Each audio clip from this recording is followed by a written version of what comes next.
Alright, in this video I want to talk about the 7-year tribulation because there's something that I happen to stumble across. And it kind of changes the way I see things now.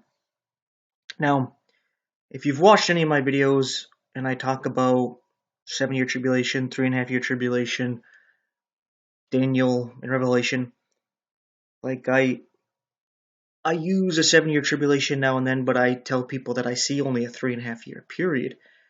And I explain it by talking about Daniel 9 and Daniel 12, and then all the times that 3.5 years are mentioned in Revelation as 1260 days, times, and a dividing of time, and 42 months. And I'm like, where is there a mention of 7 years? Right? Where is there a mention of 7 years in Daniel and Revelation? Yeah, there's things I can see outside of Daniel Revelation that are 7 years, but I don't see how they connect, right? Like the 7-year peace treaty, the 7-year covenant, like I don't see that. And I ask people to show me this 7-year peace treaty, the 7-year treaty with Israel and the Antichrist. Show it to me. I don't see it anywhere in the Bible, right? Show me how Revelation is 7 years long. Like, where's the starting point, and how do you know how long it takes for the seals to be open, the trumpets to blast, the vials to be poured out? Like, how are you measuring out the time? Like, help me out, because I don't see it. And I've been getting crickets, and a lot of times just people, if they do say anything, it's more of just a poo-poo my stance and what I'm saying. But God, he picks up the slack where everybody else kind of drops the ball. And I was actually reading through 1 Samuel as I was sitting at the laundromat, and something caught my eye. It caught my eye, and I was like, wow, here it is. So I'm going to prove it for everybody else that is not proving it. I was reading here in 1 Samuel chapter 11. I'm going to start at verse 1 here. That says, Then Nahash the Ammonite came up and encamped against Jabesh Gilead. I'm not sure if I said that right. And all the men of Jabesh said unto Nahash, Make a covenant with us, and we will serve thee. And Nahash the Ammonite answered them, On this condition will I make a covenant with you, that I may thrust out all your right eyes, and lay it for a reproach upon all Israel. And I was like, what? So this Ammonite would make a covenant with Israel if he can thrust out the right eye. And I was like, really? And just real quick, the Ammonites, I'll put this in the link. It's just a brief couple of paragraphs talking about who the Ammonites are. They descend from the incest between Lot and his daughters, and they butt heads with Israel. Right? They're not friends. You could say Ammonites are part of the people that God wanted Israel to take out because they're going to be a problem. You can say that they come part of Babylon, the Assyrians, right? So it is tied to Antichrist. But what caught my eye is this, the right eyes. So he's going to pop out the right eyes. And that would basically be a sign of the covenant. And not only that, it says, And the elders of Jabez said unto him, Give us 7 days respite. 7 days respite. A day for a year, right? 7 years? And I was like, what? I was like, this might be telling us right there the 7-year covenant with the Antichrist. And I'm going to explain to you. Don't worry. Because if anybody knows the Antichrist, the false shepherd, the idol shepherd, not the idol as in he's lazy and doesn't do anything, but idol as in he's idolized in its idolatry, like false worship. right? I'm going to start here at verse 15, but I want to focus on is this last part right here. It says, "And the Lord said unto me, Take unto thee yet the instruments of a foolish shepherd. For lo, I will raise up a shepherd in the land, which shall not visit those that be cut off, neither shall seek the young one, nor heal that is broken, nor feed that standeth still, but he shall eat the flesh of the fat, and tear the claws in pieces." This last part here, this is talking about the Antichrist, the false shepherd, the idol shepherd. "Woe to the idle shepherd that leaveth the flock! The sword shall be upon his arm, and upon his right eye. His arm shall be clean dried up, and his right eye shall be utterly darkened." Right? So, now you can see why this got my attention. He wants to take out the right eye. He's an Ammonite. And they say, give us 7 days. So, right here, this is not a 7-year peace treaty. But you can say it's a confirming, where they're taking time to be like, okay, we're going to talk about this. We're going to get everybody together, and perhaps we'll go into this. We'll enter this covenant, because like we see over here in Daniel, he says he shall confirm, right? It doesn't say that the covenant is 1 week. It's a confirming. So this might be what is actually said. This might actually be where we find this covenant here. And it seems right here,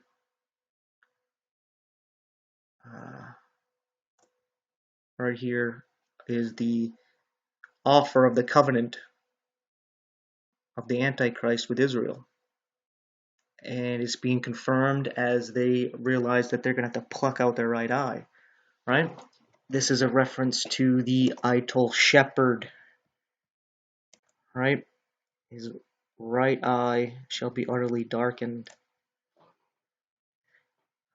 So I was like, holy crap, there is a 7-year thing. So this, he confirming the covenant, when I said this is a definite article, the covenant, it might actually be referring to something along these lines. And there might be more in the scriptures that nobody has revealed to me and that I haven't stumbled across myself that adds to this. But I was like, okay, so maybe he is the prince that shall come, and not the capital P prince, the Messiah. And the covenant is not the new covenant, but is this covenant. And while they're mulling it over, halfway through, he's like, no, I'm just gonna take over, kind of thing, right? Because he wants to make it a reproach to Israel, right? And that sounds kind of like how people are, like the people around Israel, the enemies of Israel. They don't like them. So if Israel wants peace, they're like, okay, you want peace? We want something drastic, something that's unreasonable, such as plucking out your right eye of all the men. And you see, if they plucked out the right eye of the men, in this case, it's like they can't really do battle, because most people are right-handed, and you have your sword in your right hand, and it's going to mess up the way you fight with a sword. But not only that, you have your shield in your left hand, and you can't raise the shield up over, the left eye without being completely blind. So it would really hinder you in a fight. Unless you're left-handed, you can still raise up your right arm because you're already blind in the right eye anyway, and you could fight left-handed. But most people are right-handed. But all in all, I think this is actually connected to the Antichrist right here. So I was like, whoa, there it is. There it is. And not only that, there's something else I was thinking about. And it's these times mentioned here. Times, and a half a time. And in prophecy, the year is 360 days, and the month is 30 days. Right? So you got 12 months of 30 days. and that's 360 days, and that's your year. So you have a time, which is a year, times is 2 years, and a half is a half a time, so 3.5 years, right? That's 1,260 days. And over here we got a 1,290 days, and over here we get a 1,335 days. So we got 3 mentions of time, and all of this is trying to bring up some context here. Well, I have to go to chapter 11, so you're gonna kind of have to take my word on this one, or go to chapter 11, and you see that at I think it's at verse 30, 31. I think it's verse 31, the abomination of desolation. So that's what's going on, and then we have Daniel asking, like, when should all this time be? Because the abomination of desolation set up. He's told a time, times, and half a time, and then he says, if people, they're going to be blessed if they come to the 1,290 days and the 1,335 days. So it's interesting because I mentioned in another video about prophecy proving the God of the Bible, that people have started a date at 688 AD, right? And because of that is because that's at the time that the Muslims actually set up the Dome of the Mosque on the Temple Mount, and that what was referred to the people at the time, the leadership in Jerusalem, was the abomination of desolation that Daniel spoke of. And it very well could be, because Jesus said that the abomination of desolation is in the future from his time. So people who try to say it's Antiochus Epiphanes that happened before Jesus, no, that's probably a type, because Jesus said the abomination of desolation is in the future. You notice that it's not just the abomination of desolation, it's the abomination that makes desolate, and it's set up. And like Jesus says, it's not a he says, when you see it set up, right? Let me actually, I don't know what I'm using this for. Oh, yeah, I remember now. So let me just open up a new tab real quick, so I can show you that Jesus calls the abomination of desolation an it. When you see the, I don't know if it's Mark or Matthew, but let's see. Let's just go to Mark 13:14 to see if this is it. I thought it was in Matthew, but I'm sure they have it in both. But when you shall see the abomination of desolation spoken of by Daniel standing where it ought not, let him that readeth understand, and then let them that be in Judea flee to the mountains. Right? So it's an it. It's not a he or a her, it's an it. So the abomination that maketh desolate is set up. The dome of the mosque set on the Temple Mount is an it, and it caused the desolation. And that's when all the Jews are basically kicked out for good out of Israel. They're pushed out of there, out of Jerusalem, gone. They're scattered all over the nations. It's finally completely kaput for them. And we're told that there would be a time, times and a half.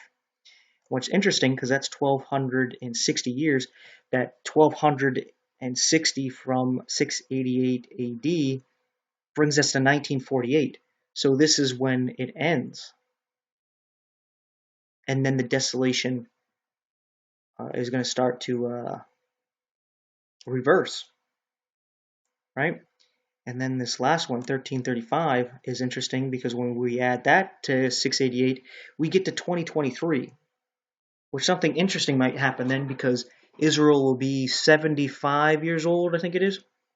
And I think it was 75 years old when Abraham was 75 years old when he received the promise. So that is interesting, but you're going to have to double check me to see if Abraham was really 75 years old when he received the promise. But this only one that doesn't fit, so that's why I'm double checking this, and I got my doubts. this right here. It says 1,290 days. That would actually lead us, if we count it from 688 AD to 1978, right? But the thing is we need to reckon time from how God would reckon time, right? And what I mean by that is that we start our year in January and end it in December, right? Well, on God's calendar, if you go by the start of the months, you would do it in Aviv or Abib. I think some people call it Nisan, is the name of their month, the beginning of months, and that is around the April, May kind of area. I don't think it can be as early as March, but it's like in April, May is when their new year starts. And it's interesting because they put April 1st as April Fool's Day because that's where the start of the year is supposed to be, but they wanted to switch it. Whole story I'm not going to get into, but the point I'm making here is that if we go to 1978, we wouldn't stop 1978 until we got to, let's say, April of 1979. So I was looking at that just to see if I can find anything, right? And the only thing that point came up, because I was looking at different things in the history of Israel here, and I was looking at 1978, and there's nothing. And then I was like, you know what? 1978 would start in about May, April, May, for Jewish time. So then it would be April, May when it ends. So this would be the end of 1978 on God's calendar, even though this is 1979. Let me just show you that according to this, it's 1979.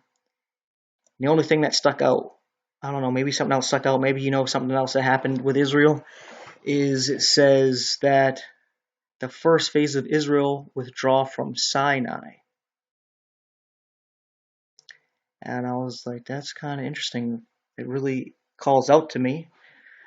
And the reason why is two things. One is, they've received the law, they've joined in the covenant, and now they're leaving Sinai. And interesting, at this time, Israel would be 30 years old. That's the time that Jesus started his ministry. And it can be a representation, they're leaving Sinai and they're going to the promised land. You can also take it as withdrawing from Sinai is that they are finally coming away from the law and they'll end up accepting their Messiah. But then again, maybe I'm just finding something because I'm trying to find something. I'm not going to lie. A part of me saying, hey, you're kind of trying to squeeze this in here because you want it to fit. So I'm not setting this kind of thing in stone because the other two dates are interesting. I should say only one date is interesting. This 1260 days brings us to 1948 when Israel was birthed, and it was around May that it was birthed. That's one of the reasons why I was like, okay, we're going to start with May. That seems to be the first of the months anyway, so we're going to go to May the following year to see if I find anything, and this is the only thing I saw that really stuck out while looking through 1978 and 1979 about anything that seems like a interesting that pops up, right? But I'll put this site in the link with this one over here if you just feel like checking it out. But yeah, these dates are interesting. This, of course, the last date, over here, this last time, 2023 is interesting, but it's interesting because it's right around the corner, right? It's right around the corner, and 2023 would start officially on God's time around, like I said, the April, May point. So it might be a little bit into 2023, but at the same time, that's the beginning of months. The beginning of years is Tishri, which would be around our September, October, right? So that would mean that the 2023 starts in 2022 here in September, October, which happens to be the end of a Shemitah cycle. the end of a jubilee, and where a lot of people are looking for a possible rapture at the Feast of Trumpets. So that all kind of fits in, but time will tell. It might just be another disappointing misunderstanding. But then again, maybe we're finally seeing things clearly and we're just doubting ourselves because of how wrong we've been. And I don't know why I'm saying we, because there's only a couple other people I saw connecting these same dots. And it's odd because the ones I see connecting these dots, they're not getting a lot of attention. But these other people who are saying that the rapture is basically any day and the blood moon, this second Passover, and they're just saying any date, they're getting a lot of attention. But these people who are not naming all kinds of dates, but they're really narrowing it down, not getting so much attention. I don't know if that means because, we're full of shit or if there's something to it. But anyway, that's that. Thanks for watching. Take care.